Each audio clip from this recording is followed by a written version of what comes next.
an eloquent address, there is very little for me to say, our team, but I want to say that clearly the finance bill is an indication that the Kenya Kwanza government has waged an economic war against citizens, and especially the vulnerable. In these hard times, there would be measures to cushion the vulnerable.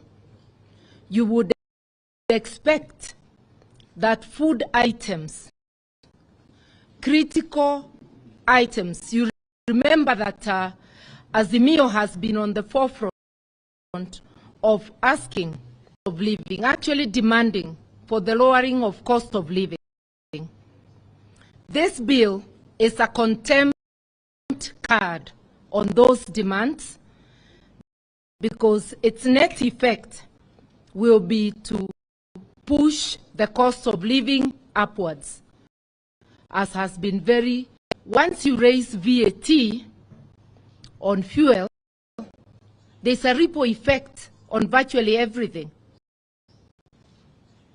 When you tax exempt things that were zero rated, once again, the effect is pushing the prices up of essential items such as that.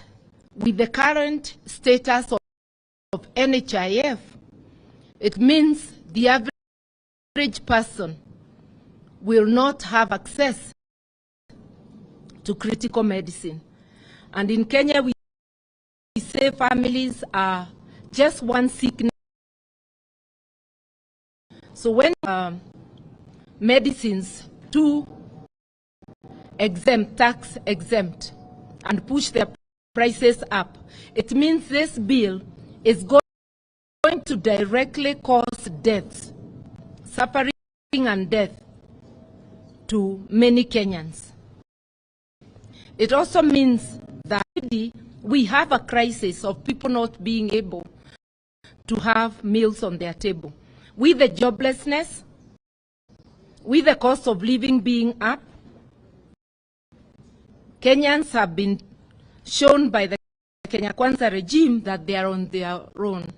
This is happening in a context where the expenditure, non-essential expenditure for the office of the president, for the prime cabinet secretary, luxury items, they have pushed the budget up for travel, the example being led by the office of the president, for purchase of non-essential items, fuel, guzzlers.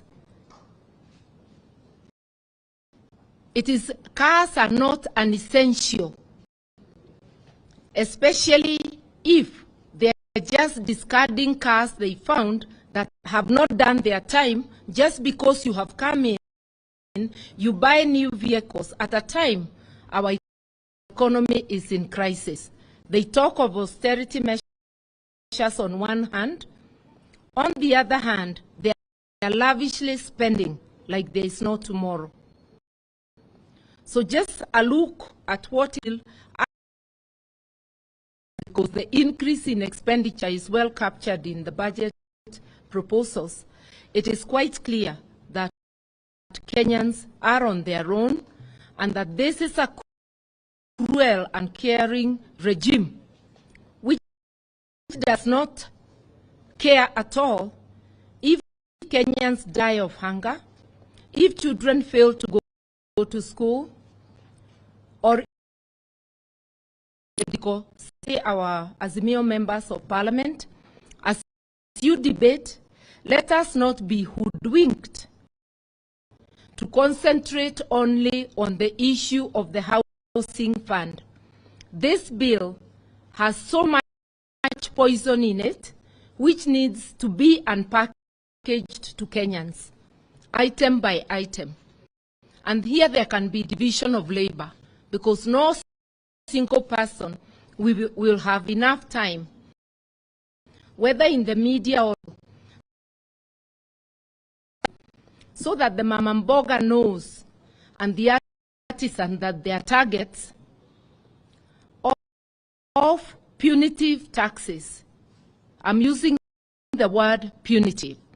When you start charging turnover tax to people whose income is less than 2,000 shillings a day, because they are aiming at people who are earning 1,300 for taxation.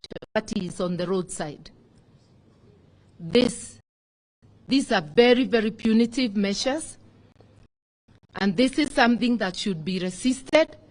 And if the Kenya Kwanza government goes through with it, like they have threatened, remembering sovereignty is in their hands. And without much ado, I'll call upon my brother, His Excellency, Dr. Helonzo Musyoka, even to offer greetings. Much has been said. You are not being asked for much, just greetings. I didn't want our brother Raila put it so well, so eloquently. I think this has been actually a learning experience for a lot of us. And I want to thank our Economic Council team.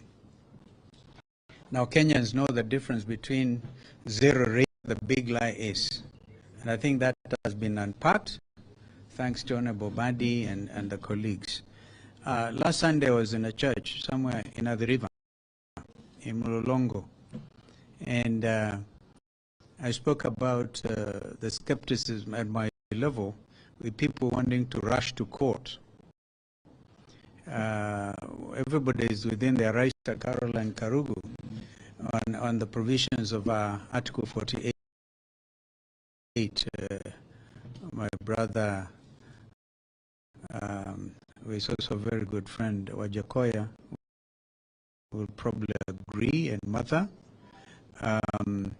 denying people access to justice. So my media team did a very good job of that disinformation. So you can see the level of panic. People are panicked because they're doing the wrong things.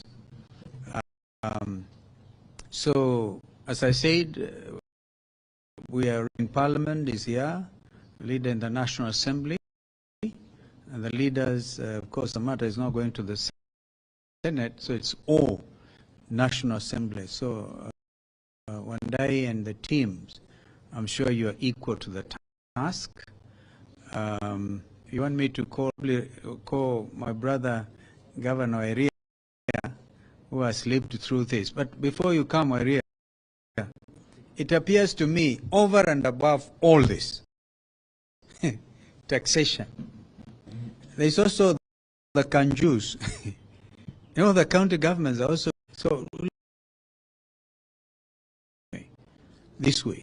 And those who have been following even the debate on debt ceiling, for me, I find that completely unacceptable. The issue about debt ceiling had to get President Joe Biden leave the G20 or the G7 summit in Hiroshima, in Tokyo, to go back and make peace and argue and agree with the House Speaker of Congress, because America was at the verge of breaching, breaching even brought to the fore, so that Kenyans will know you cannot extend the debt ceiling without the full involvement discussion of Parliament. So hiding it under some funny clause that we just been told that the cabinet secretary responsible for finance can just go and lay on the table some information, and then the country then assumes that all is well. So I think in a nutshell, we are in a crisis, and we need to be able to accept. And then, as my brother said, the conclusion was very clear. We give it to the public court. I don't know whether it's you, Kioni, or Wanjakoya, or Mwangi. Mwangi had stood. As I said, nothing used some issues. Thank you. Thank you very much.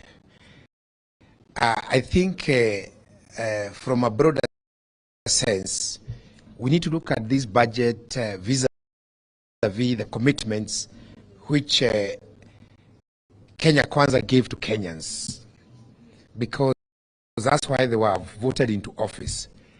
Because even as we get into the give, and they are supposed to be delivered through the finance bill, essentially. To Central Kenya, for example, there was a commitment for guaranteed minimum prices, farm produce. And from an income perspective, because like for example, from our region, our income comes from agriculture. This finance bill must answer the question, then what then will be the guaranteed minimum price of tea? Because it was a commitment. What will be the guaranteed minimum price of coffee?